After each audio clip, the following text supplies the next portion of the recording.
Bendecida noche, pastor. Pastora, buenas noches, ¿cómo está? Gozosa de su presencia. Bueno, nos vamos a presentar para aquellos que van a estar viendo luego este reportaje, al que le agradezco que haya aceptado. Soy Adriana de Jesús, de Argentina, pastora de Ejército de Dios. Por favor, le pido que se presente para los que nos van a escuchar. Bueno, pastora, primero gracias por la invitación. Mi nombre es Julio Suárez, soy el pastor de la iglesia Dios está formando un pueblo de la ciudad de Guamalmeta, Colombia. Amén. Pastoreamos esta iglesia cerca de 2 años más o menos.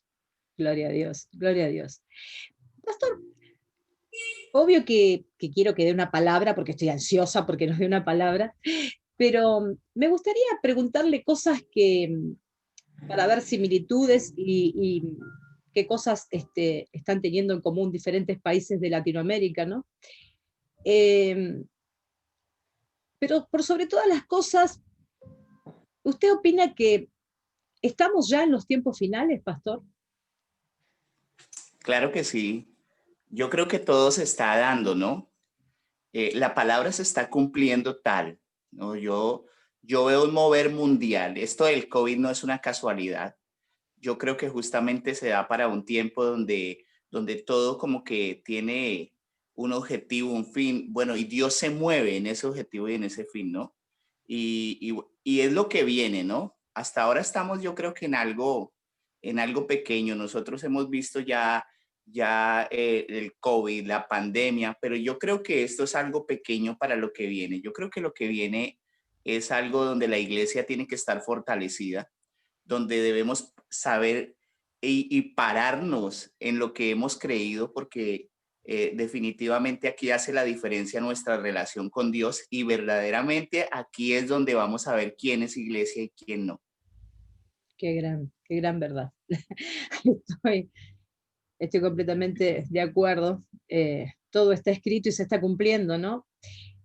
¿Qué tan firme, pastor, está en Colombia? ¿Qué tan firme y qué tan unida está la iglesia cristiana en Colombia? ¿Por qué se lo pregunto? Porque en Argentina, por lo menos, se nota división, se nota mucha etiqueta. Soy de bautista, soy pentecostal, soy esto, soy liberal, soy... Y yo noto mucha división. En Colombia, ¿hay división o no es tanta la división o no la hay?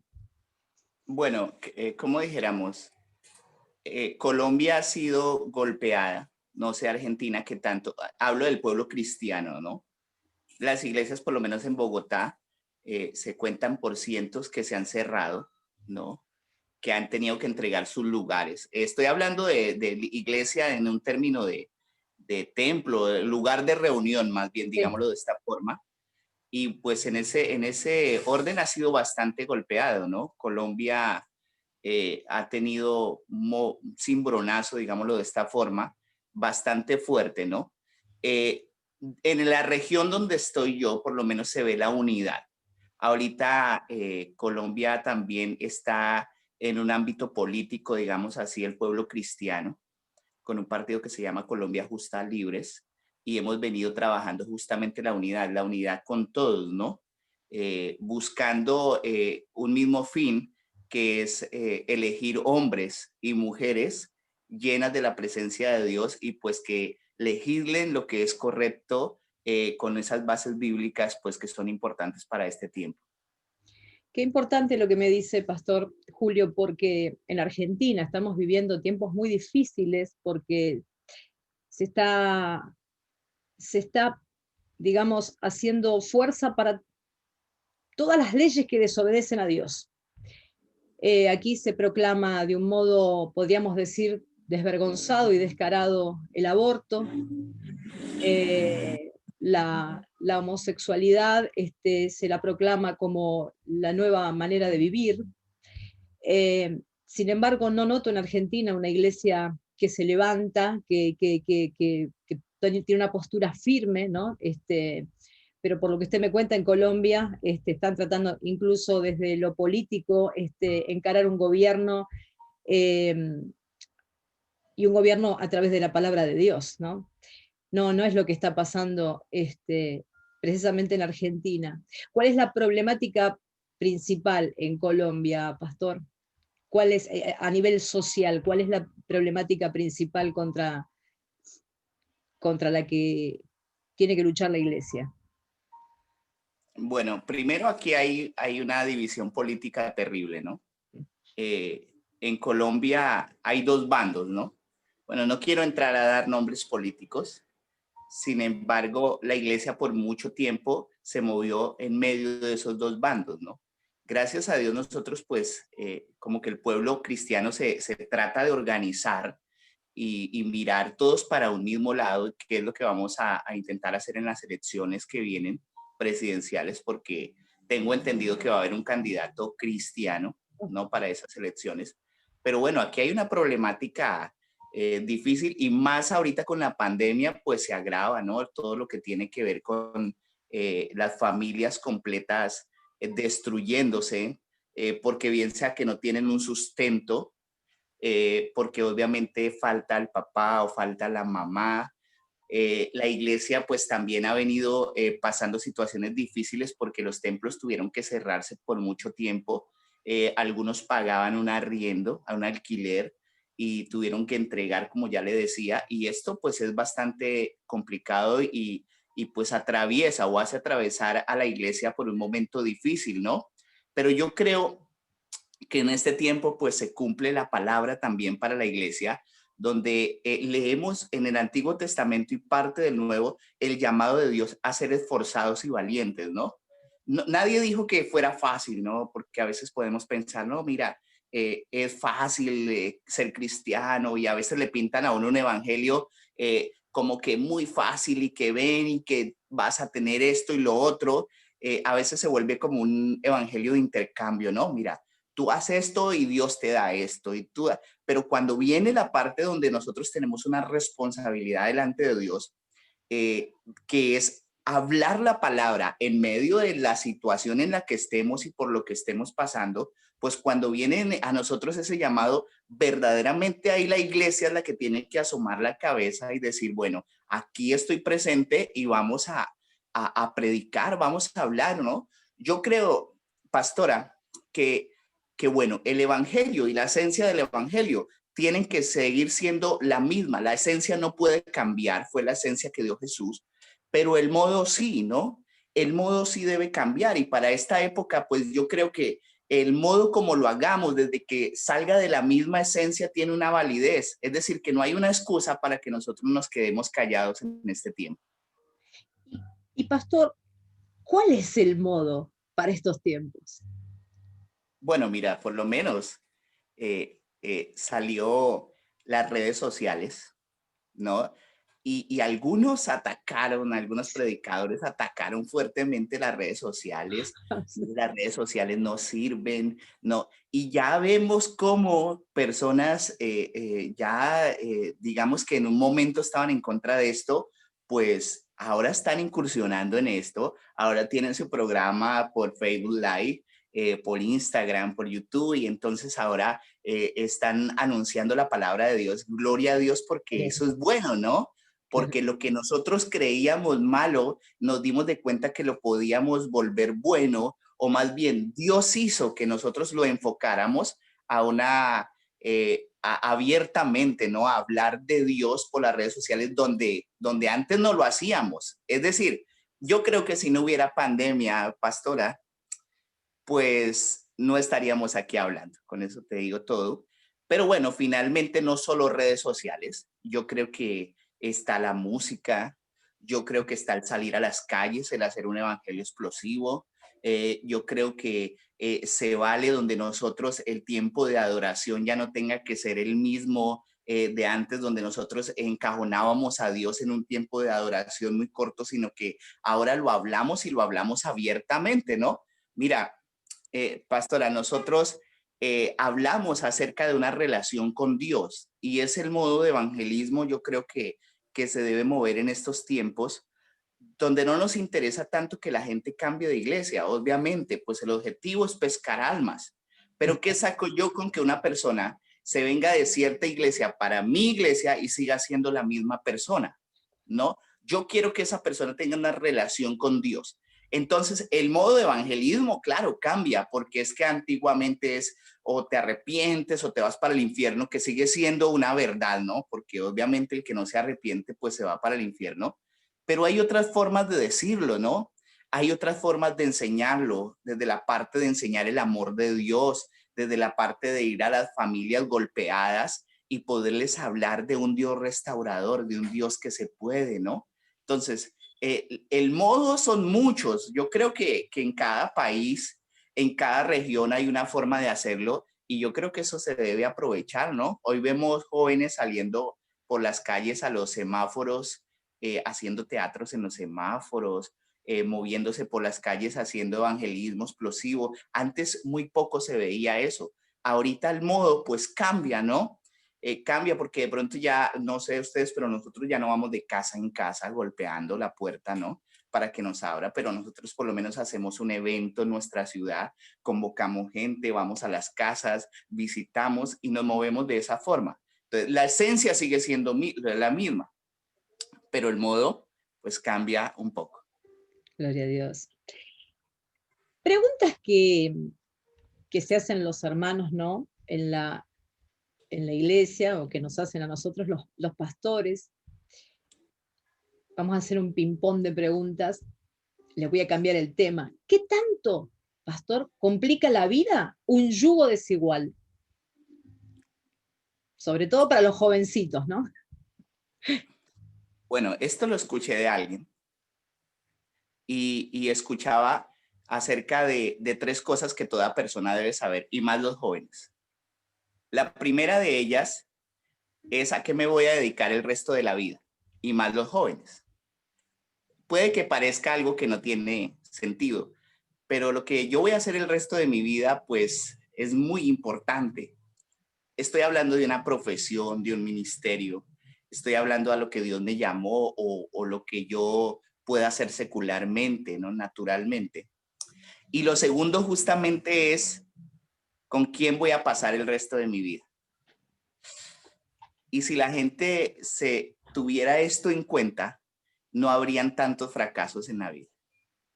Porque un yugo desigual, por lo general, lleva a perder el propósito de Dios en la vida de aquel que lo vive. Es decir, que Dios nos llama a vivir una vida a nosotros en santidad, ¿no? Y en esa santidad, claro que tenemos problemas, tenemos tormentas y dificultades porque todo cristiano los tiene. Pero una cosa es que los vivamos porque Dios lo permita para madurarnos y otra cosa es que nosotros nos busquemos el problema, ¿no?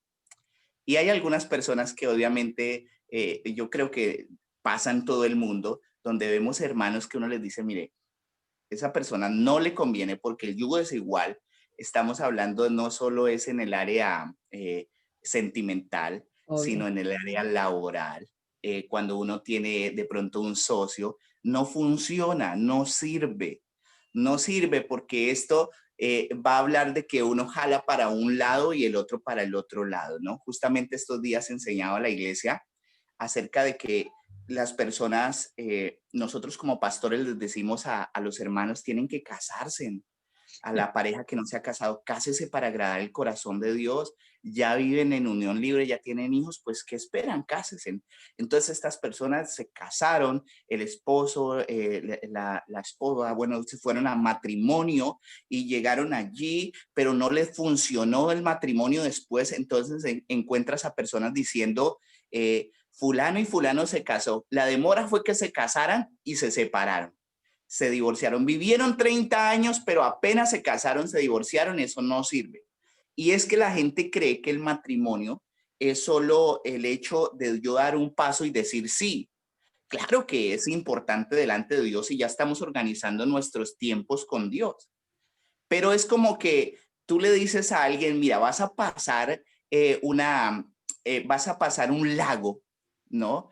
Y ahí está una canoa, ahí está la canoa, pasa la canoa, pasa con la canoa. Y al siguiente día tú vas y encuentras a esta persona subido en la canoa en el mismo lugar. Y él le va a reclamar, no, pero ¿por qué si usted me dijo que me subiera a la canoa yo iba a pasar al otro lado? Entonces tú dices, pero lo más lógico es que tienes que remar. El problema del yugo desigual es que uno rema para un lado y el otro para el otro. El problema del yugo desigual es que o uno rema y el otro no. Por lo general el cristiano rema. Pero ¿qué pasa si dos van remando, uno a la derecha y otro a la izquierda, y uno solo queda remando a la derecha? Que hay un estancamiento. En un yugo desigual hay un estancamiento. En un yugo desigual se pierde la visión, se pierde el objetivo, se pierde el propósito, se pierde la asignación de Dios. Esto es bastante delicado porque encuentras personas frustradas, personas que dicen, no, mire, yo le serví a Dios y yo esto, pero es que Dios nos manda a estar alertas en todo, hasta en el momento de escoger a la persona correcta. Y bueno, hay que remar, ¿no? Yo no sé si haya matrimonios que nos vean en este momento, pero no puedes casarte y quedarte ahí. No, hay que remar los dos. Eso quiere decir que en medio del lago, en medio del mar que vayamos nosotros navegando, viene una tormenta, pero estamos los dos remando. Es decir, que no nos vamos a quedar anclados en la tormenta. Muchos matrimonios se quedan ahí anclados, girando en el mismo entorno, sencillamente porque solo uno rema o ninguno rema, o uno rema para un lado y el otro para el otro. Y es importante que nosotros entendamos que el trabajo en pareja es esencial, pero si es posible, y yo casi que sería un mandamiento de parte de Dios, donde dice no se unan en yugo desigual, o es un mandamiento, no se unan, no se unan a ese yugo porque claramente va a tener que ceder uno de los dos y por lo general termina cediendo el Hijo de Dios, por lo general termina cediendo. Con Salomón lo tenemos a la vista en la palabra de Dios. Pastor, ¿cómo se escucha a Dios? Para aquellos que a veces vienen y preguntan, pero quiero que Dios me conteste, por supuesto que tenemos la palabra de Dios y ahí está la voluntad y los preceptos, pero ¿cómo se escucha la voz de Dios? ¿Cómo podría definir? Bueno, esa pregunta es bastante, porque esto ya va a un nivel personal, ¿no? Pueda que no podemos encajonar la pregunta a un solo término, ¿no? Eh, pero bíblicamente, pues bueno, lo primero es la palabra de Dios, ¿no? Lo primero, Dios nos habla a través de su palabra. Dios nos habla también en una relación que nosotros tengamos con Él. Cuando Jesús dice, mas tú cuando ores, entra en tu aposento y cerrada la puerta, ora a tu Padre que te ve en lo secreto y tu Padre que te ve en lo secreto te recompensará en público. Habla de entrar yo en mi habitación, hablar con Dios, pero escucharlo también a Él. Ahora, no podemos pretender que todo el tiempo la voz de Dios sea audible. Yo creo que la voz de Dios es audible también, pero no podemos pretender que todo el tiempo sea audible, ¿no?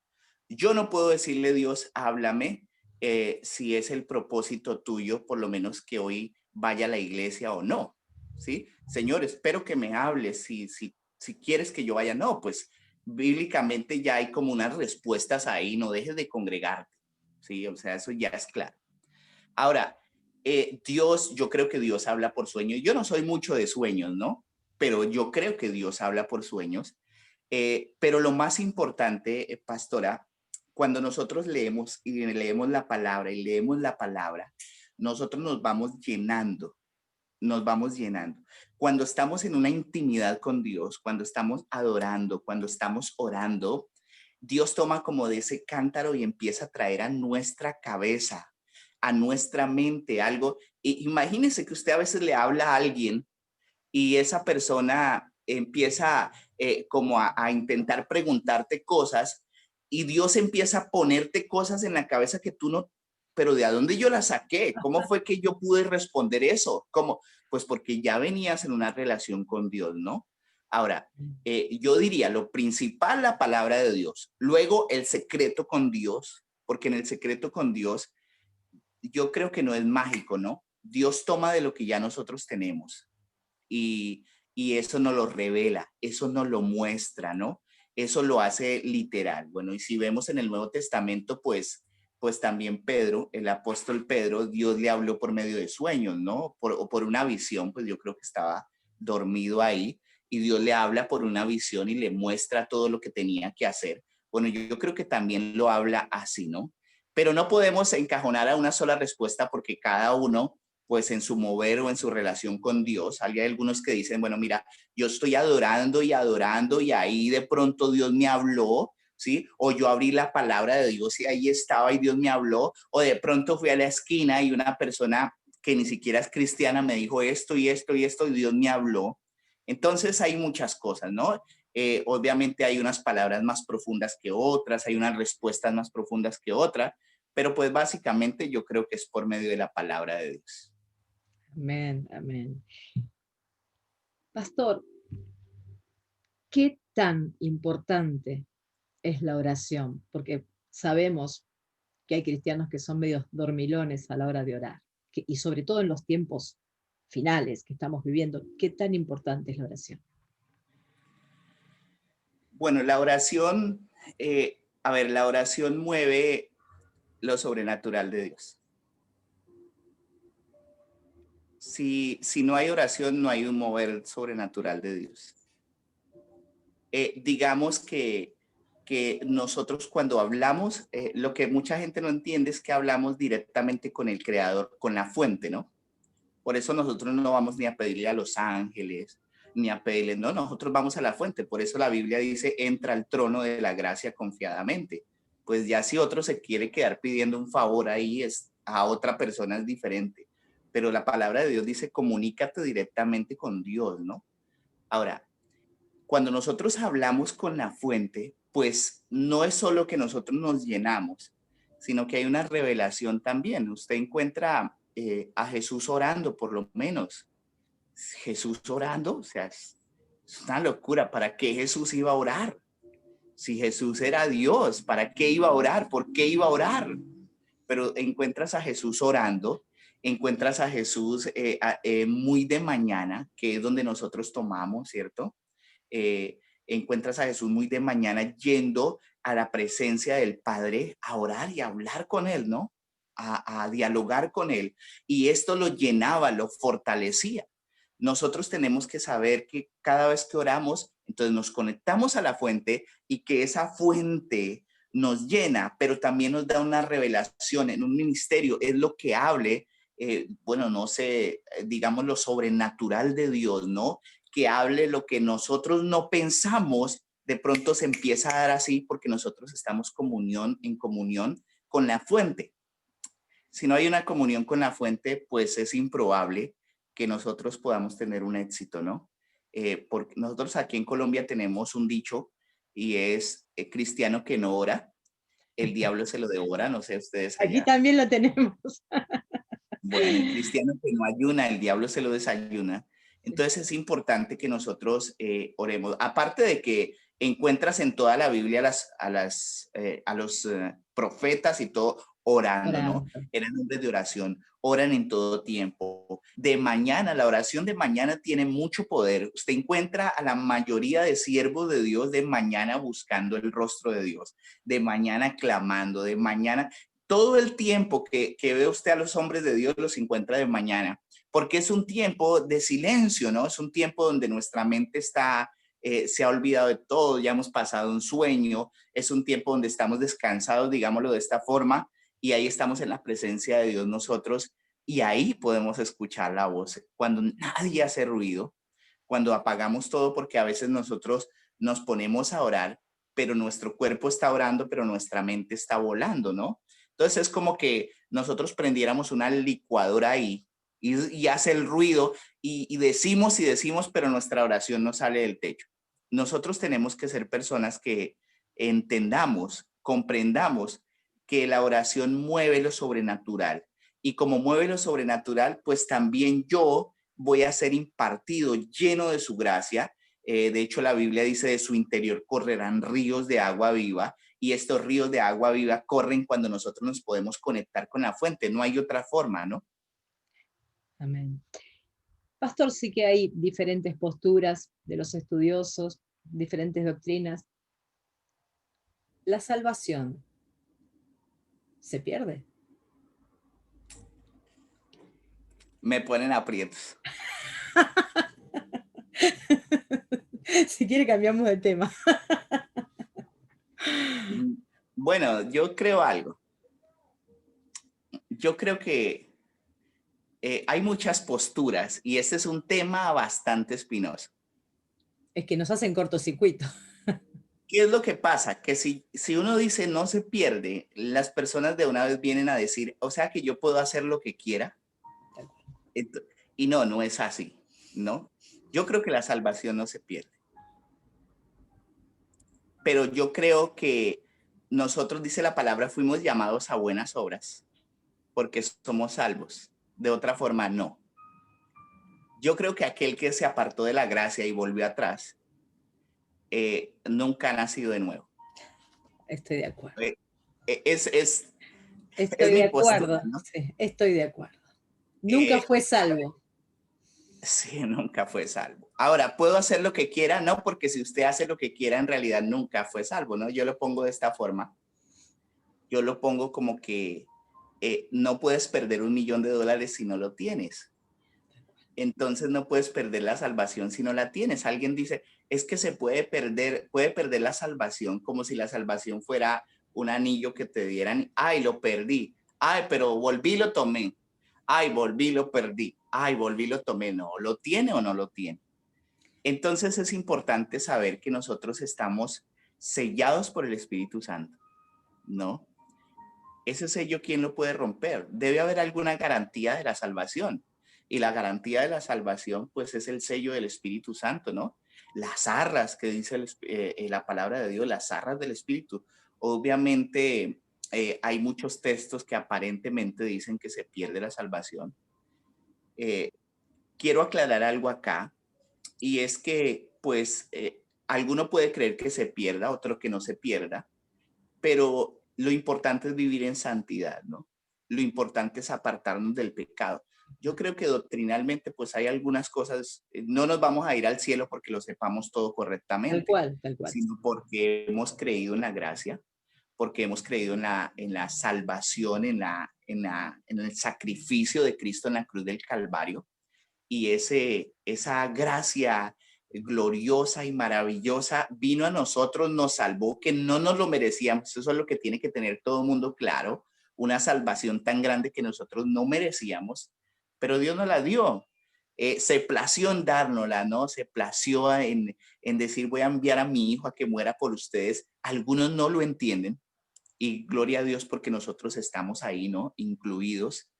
Y yo creo que en un punto de si la salvación se pierde o no se pierde, pues sería relevante para el que quiera debatirlo y de pronto sacar sus conclusiones, pero para salvación en sí no, porque igual forma yo puedo creer que la salvación no se pierde, pero me puedo perder, o puedo creer que la salvación se pierde y me puedo perder igual forma.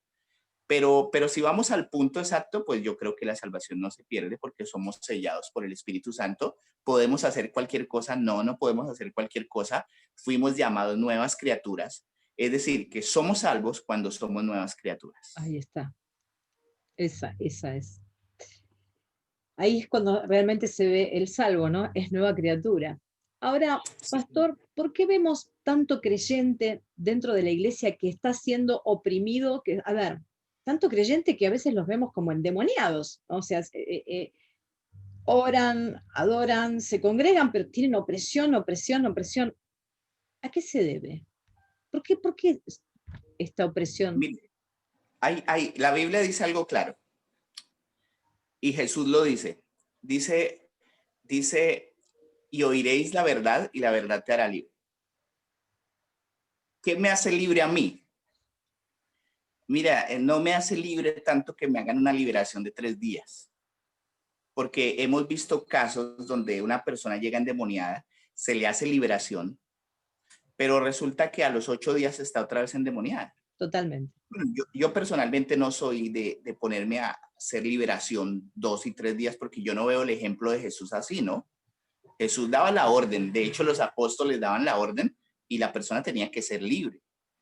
Entonces, yo creo que hay personas que no han entendido la esencia. Otro punto que he descubierto, pastora, es que hay personas que les gusta que les digan que tienen alguna posesión demoníaca. ¿Cómo qué? Resulta que hay una pareja que vive en unión libre, no se han casado, les está yendo muy mal porque viven en pecado. El señor se fue de la casa, la dejó, ella busca la ayuda de un pastor, ¿no? Va a una iglesia o ya puede que está yendo a la iglesia. Pastor, ¿por qué me dejó? ¿Por qué no me está yendo las cosas bien? ¿Por qué no me salen bien? Entonces uno dice, bueno, ¿eran casados? No. Pues lo que pasa es que si usted no está ordenando su vida en Cristo, entonces obviamente le va a venir a pasar todas estas situaciones porque la Biblia es clara al decir que viene una consecuencia contra el pecado. Entonces esta persona no quiere esa respuesta. Entonces va donde otra persona que le dice, no, es que a usted le están haciendo brujería. Ah, claro, por eso se fue de mi casa, por eso me está yendo mal, por eso porque me están haciendo brujería. La gente le gusta que le diga que le están haciendo brujería y encuentran en eso un sentido maravilloso porque dicen, ah, por eso me está yendo mal, pero no se están dando cuenta que es por su propio pecado. Yo creo Exactamente. que una persona que ha entendido la palabra como es, ¿no? Dice, y oiréis la verdad y la verdad te hará libre. Y lees todo el Antiguo Testamento, lees el Nuevo Testamento, donde la palabra de Dios dice todos los días es una lucha. El enemigo está como león rugiente. Él va a querer matarte. Yo lo enseño de esta forma, pastora. Lo enseño como que Satanás tiene una pistola en las sienes esperando Totalmente. dispararle todos los días. Y si nosotros no entendemos que tenemos que levantarnos a pelear, a guerrear, todos los días a buscar la presencia de Dios, que esto es una guerra. El Antiguo Testamento de pronto ya fue escrito hace mucho tiempo, pero la guerra sigue. Allá fue, digámoslo, física, pero la guerra espiritual sigue. Te das de cuenta en Reyes, en Samuel, perdón, cuando David y Goliat, te das de cuenta que hace falta una persona que se levante a saber dónde está parado. De hecho, la palabra de Dios dice, el apóstol Pablo dice, yo sé en quién he creído, dice el apóstol, yo me paro firme y sufro todo tipo de calamidad porque yo sé en quién he creído, ¿no? Él sabiendo y entendiendo que lo que viene es una guerra. Ahora, hay cristianos oprimidos porque no entienden, yo creo que Jesús los hizo libres. Ahora, nadie dijo que era fácil. Ay, entendí que Jesús me hizo libre y ya. No, pues debo entrar en un tiempo de oración. De hecho, Jesús dice, mira, este género no sale sino con oración y ayuno. Pues si estoy así, entro en un tiempo de oración, en un tiempo de ayuno, pero por lo general les vas a preguntar a estas personas, ¿ayunas? No, no ayuno. ¿Oras? No, no oras. O si oran, oran en un sentido como un ritualismo y no pensando en que tienen que conectarse con la fuente. Te das de cuenta cuando miras a Obededón, que Obededón entra al arca de la presencia de Dios a su casa y dicen 3 meses fue bendecido. Yo creo que Obededón tenía ataduras. Yo creo que Obededón tenía problemas en su hogar, tenía problemas con su ganado, tenía problemas a su alrededor y entra al arca de allí y él hace especial ese momento. Aquí manda Dios. En esta casa manda Dios. No, no hay cabida para nada. Él lo entendió. Mira que el arca estuvo 40 años en la casa de Abinadab y no ¿Qué sucedió pasó? nada. Pero de pronto aparece este hombre, Obededón, la entra en la casa y en 3 meses es prosperado. De tal punto que David se queda, llega a los oídos de David, ¿no? Mire que Obededón está siendo prosperado. Ay, ¿cómo así? Traigamos el arca. Y David hace algo glorioso que yo creo que todo cristiano debería hacer. Y es que cuando él carga el arca de la forma correcta, ya como lo hizo, dice que dan 6 pasos y se postran 30,000 personas. Y aquí hay algo glorioso para todo aquel que esté subyugado, que sienta opresión. Y aquí es el postrarnos delante de Dios y reconocer, porque David se postra delante de Dios, 30,000 personas postradas, diciendo más o menos, aquí tú eres el más importante. Yo soy el rey, pero aquí tú eres el más importante. Gloria a Dios, gloria a Dios. Al comienzo habló un poco de esto. ¿El infierno existe? Porque escuchamos muchas personas que dicen, no, el infierno está acá, es la vida, acá pagamos, sobre todo personas que obviamente no son creyentes. Pastor, ¿el infierno existe? Claro, claro, la Biblia lo habla, lo dice. Eh, a ver, eh, yo creo que hay personas que se niegan, ¿no? A creer esto, pero no podemos negar una verdad bíblica, ¿no? Claro que el infierno existe, ¿no? Claro que el cielo también existe. Eh, A ver, solo que de pronto nosotros ya no hacemos tanto énfasis en el infierno, sino hacemos más énfasis en el cielo, porque antes la gente inclusive se enfocaba más en Satanás que en Dios, y yo creo que aquí el enfoque debe ser Dios. Pero para las personas que dicen que el infierno no existe, pues bíblicamente está establecido, ¿no? Lo leemos en el Antiguo, lo leemos en el Nuevo Testamento acerca del infierno y acerca de que no se puede volver de allí también, ¿no? Está el ejemplo del rico y Lázaro. Bueno, hay muchos textos donde lo avalan. Eh, ¿Quiénes van allí? Pues obviamente los que no hacen la voluntad de Dios. ¿Quiénes van allí? Los que no se arrepintieron, los que no reconocieron a Jesús como su Señor y su Salvador, que quisieron labrarse su propio destino y su propio camino.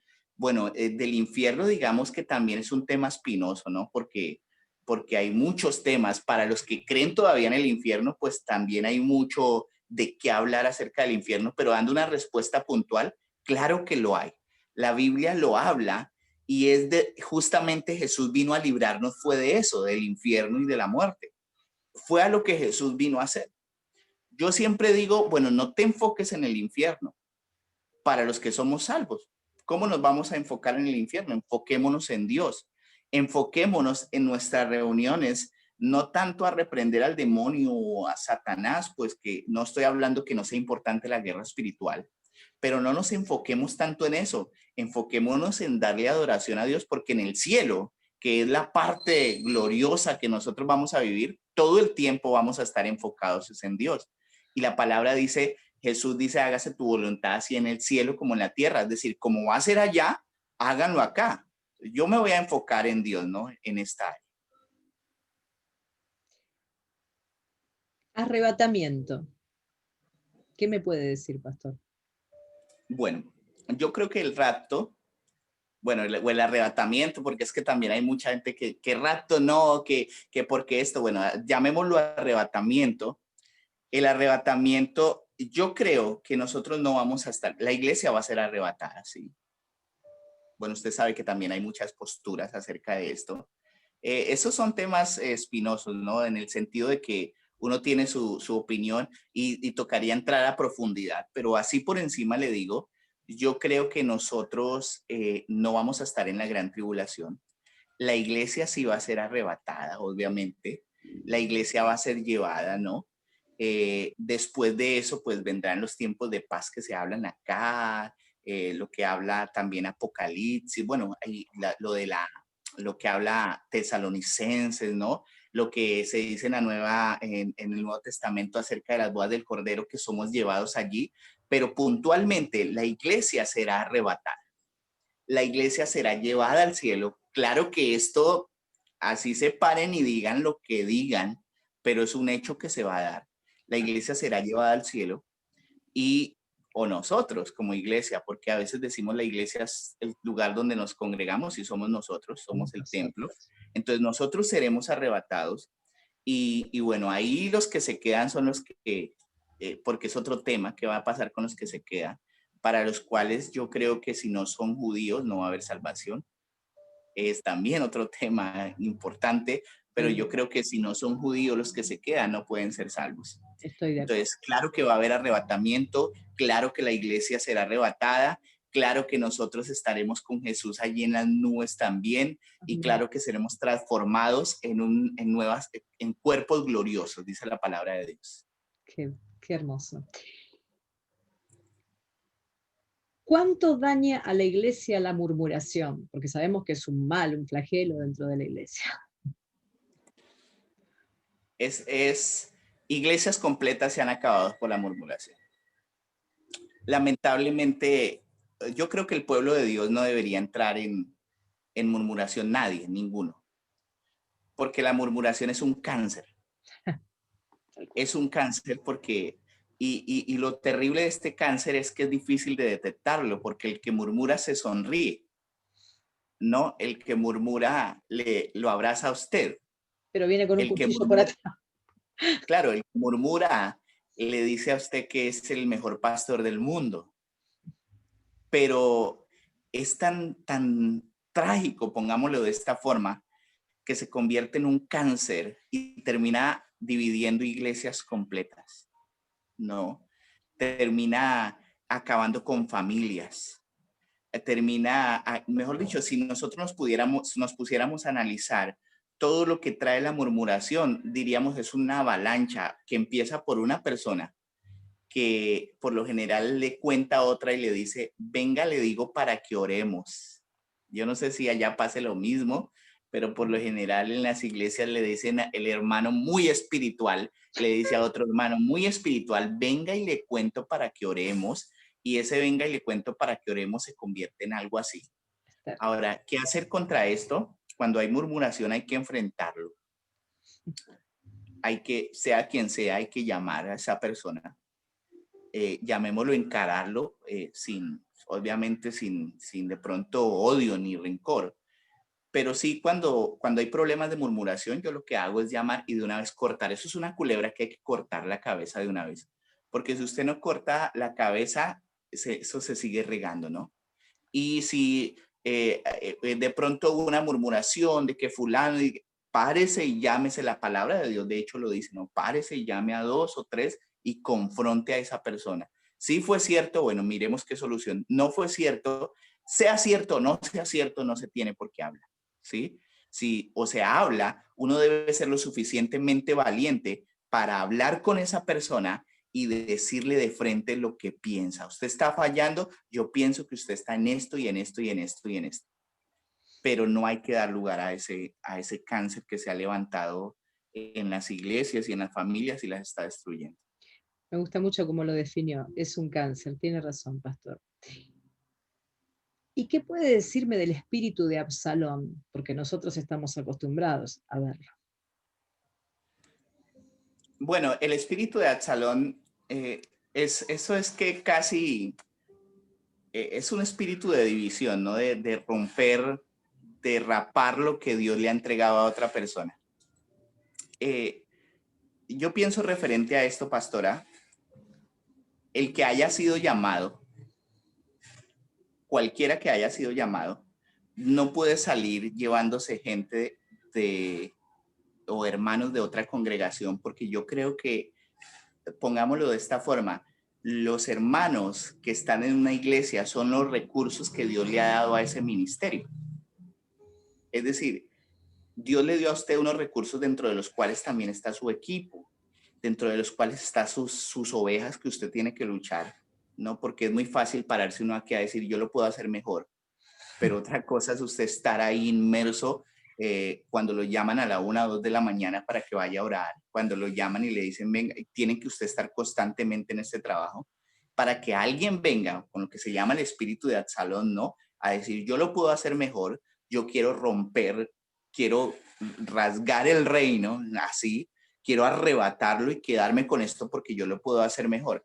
Entonces, es importante que nosotros entendamos que cualquier persona que es llamada a un ministerio que no sea dentro de la iglesia y que diga Dios me llamó afuera, debe irse sola. ¿Sí? Eso es algo que no tiene vuelta atrás. Usted, Dios lo llamó a un ministerio. Yo trabajo con una iglesia que en el llano son 4 iglesias, en los llanos orientales de Colombia, somos 4 iglesias. En Bogotá está la sede principal y hay más iglesias. Trabajo como pastor de la iglesia, Dios está formando un pueblo. Ahora, si un día yo quisiera irme porque Dios me llamó, pues sencillamente me llamó a un ministerio aparte, pues no voy a bajar el letrero y le voy a poner otro letrero, ¿no? Obviamente tampoco mis ovejas lo pueden hacer, o va a ser una oveja a decirme, mira, yo lo puedo hacer mejor, yo voy a poner mi ministerio propio, ¿quién se quiere ir conmigo?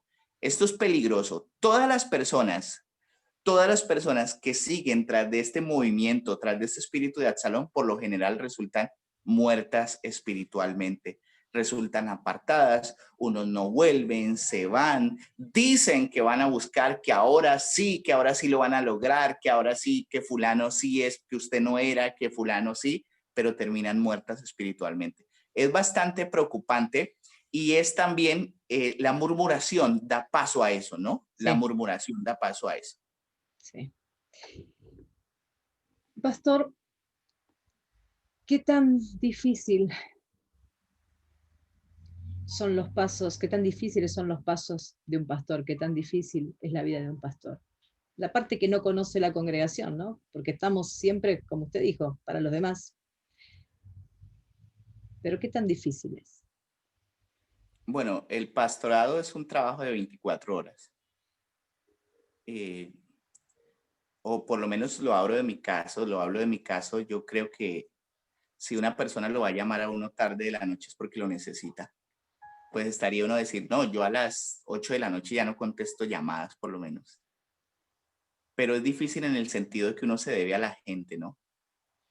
De que mientras hace todo bien, es aplaudido, pero un error pequeño lo lleva a ser pisoteado, lo lleva a que la gente murmure, hable. Eh, en pocas palabras, no tenemos derecho a equivocarnos, ¿no? La gente no entiende que somos humanos. No, no sé si no lo entienden, no lo quieren ver así, pero algunos ponen sobre los ojos sobre el pastor. Yo he tratado de enseñarle a la congregación que pastoreo, no pongan los ojos sobre el pastor, ¿no? Yo no soy de tanto de corbata y no lo critico, ¿no? El que lo quiera hacer, pero yo trato de ser la persona más sencilla como para que no me pongan y me idolatren y digan, si usted falta un día, ¿qué va a hacer de la congregación? No, Dios, si Dios está, Dios está. Entonces, así como lo idolatran a alguien, idolatran a un pastor, también el día que se resbaló es terrible. Obviamente la familia no tiene derecho a equivocarse, los hijos del pastor no tienen derecho a equivocarse porque son los hijos del pastor, ¿no?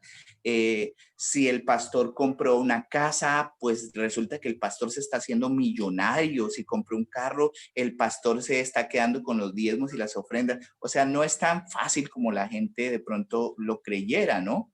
Eh, Aparte de que uno tiene la carga también de la iglesia, el hermano aquel que le dijo, no, yo me voy, yo me quiero ir, y eso es como si a uno se le fuera un hijo y a Sí, uno le duele, y de pronto nadie lo ve, pero uno está ahí llorando en las noches, uno está orando por ellos. Imagínense una persona que uno le gastó tiempo, 3, 6 meses, un año detrás, por fin la logró y de pronto vino alguien y se la llevó.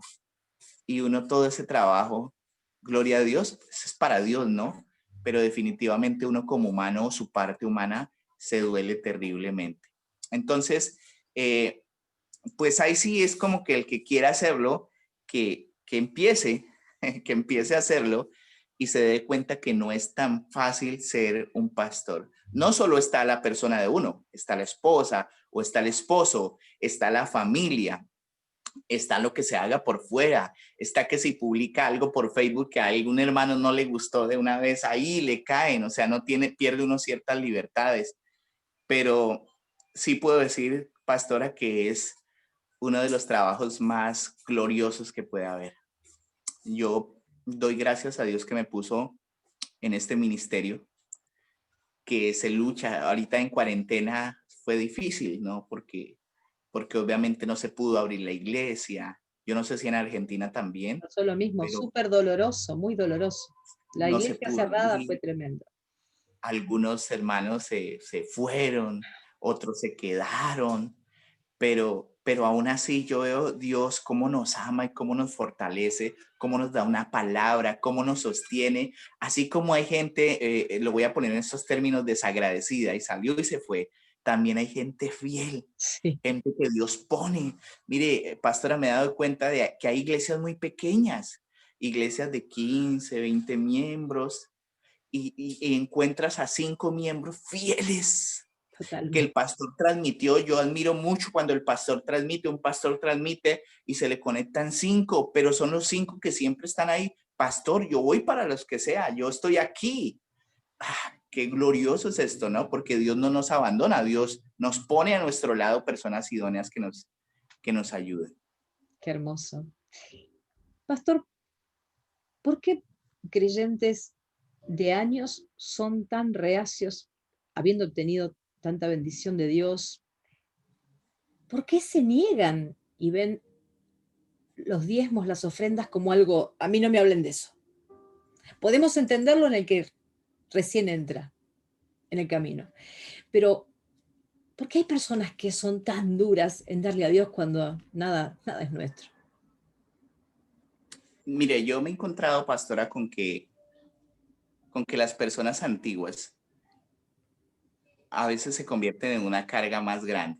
No estoy diciendo todas, pero algunos creen que ya se lo saben todo, ¿no? Algunos creen que ya tienen la revelación completa y que ya nada los sorprende y que ya... Y esto pasa porque yo creo que han perdido su esencia. Lo que nunca debemos perder nosotros es la esencia.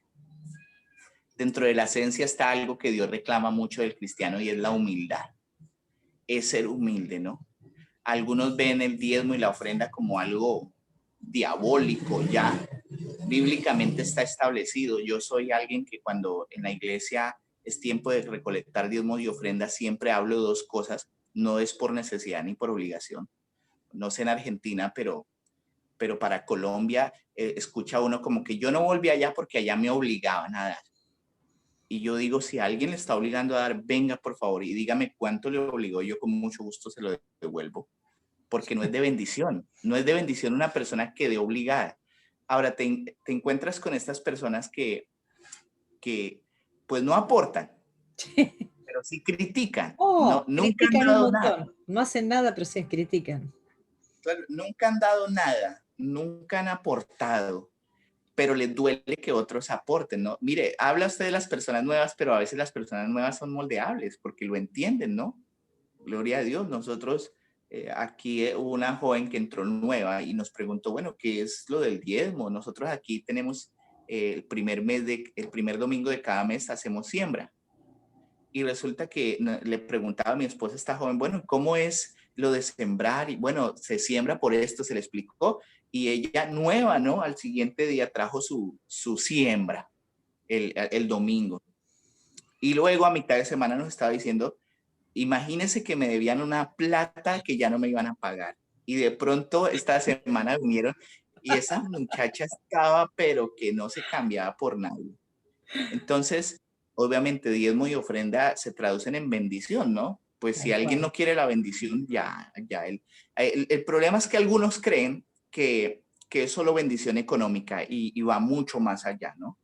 Va mucho más allá porque se convierte en provisión, sí, económica, en bendición económica, sí, pero también habla de todo lo que hagamos que tenga bendición y que tenga un sentido. Entonces, cuando yo veo a estas personas que dicen, no, yo no, yo las dejo quietas, ¿no? Han entrado como una rebeldía, como en algo que dicen, no, yo ya me las sé todas. Pero siempre Dios va a poner a las personas ahí que van a sostener la obra de Dios. Yo les digo, nosotros en el lugar donde estamos, donde nos reunimos, pagamos un arriendo. Y para cuarentena fue bastante difícil porque siempre el arriendo es elevado, el alquiler es elevado. Pero Dios siempre nos sustentó, siempre. No con las personas que de pronto no creía, pero sí nos sustentó. Nosotros tenemos un programa que se llama Hora en Casa, lo hicimos durante toda la cuarentena. De hecho, ahorita comienza mi esposa con él, yo lo hago con ella, pero como estamos en la entrevista, pues no lo hago yo con ella.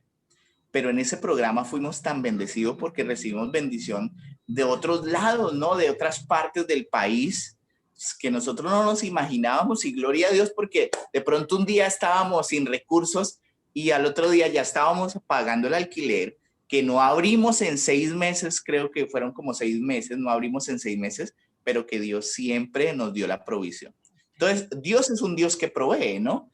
Y claramente nosotros también tenemos una responsabilidad delante de Él. Si quieres llamarlo diezmo, llámalo. Si no, y tú dices, no, el diezmo no es, bueno, listo, el diezmo no Ofrenda. es, pero da para la obra de Dios porque eso es bendición.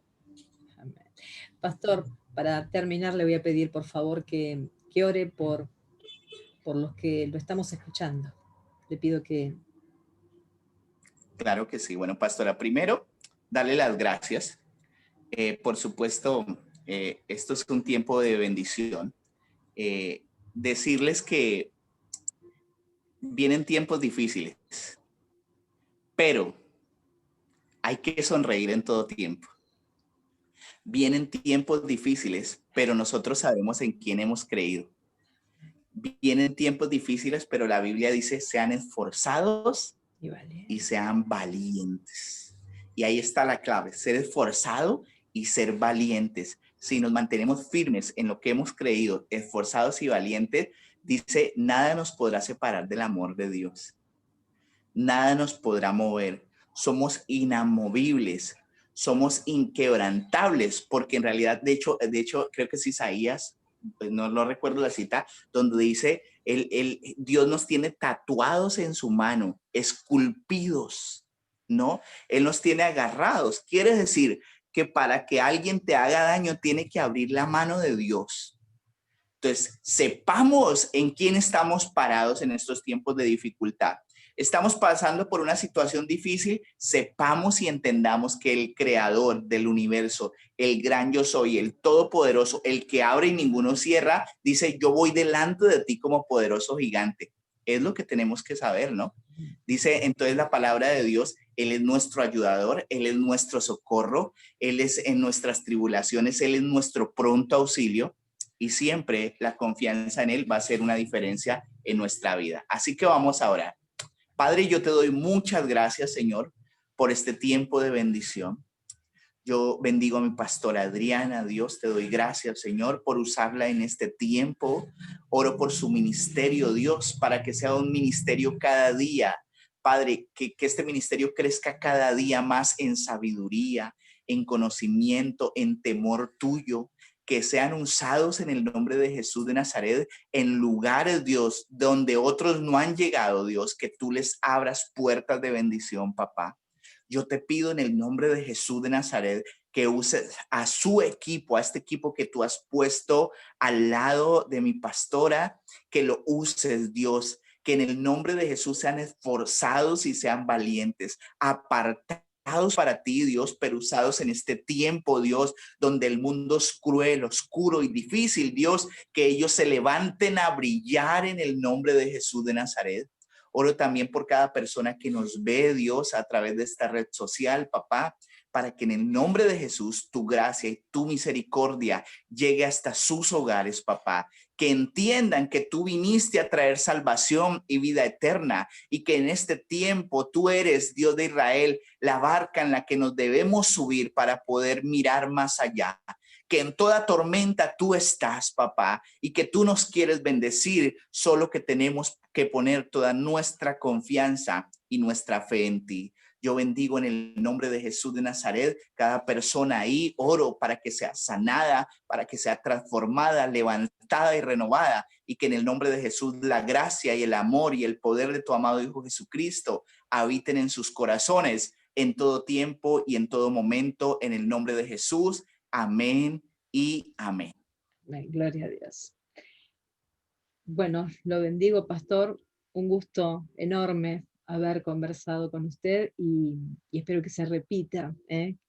Y Claro, estamos dispuestos. bendigo su ministerio, bendigo su familia y gracias, muchas gracias por Pastora su Adriana, tiempo. Dios la continúe bendiciendo.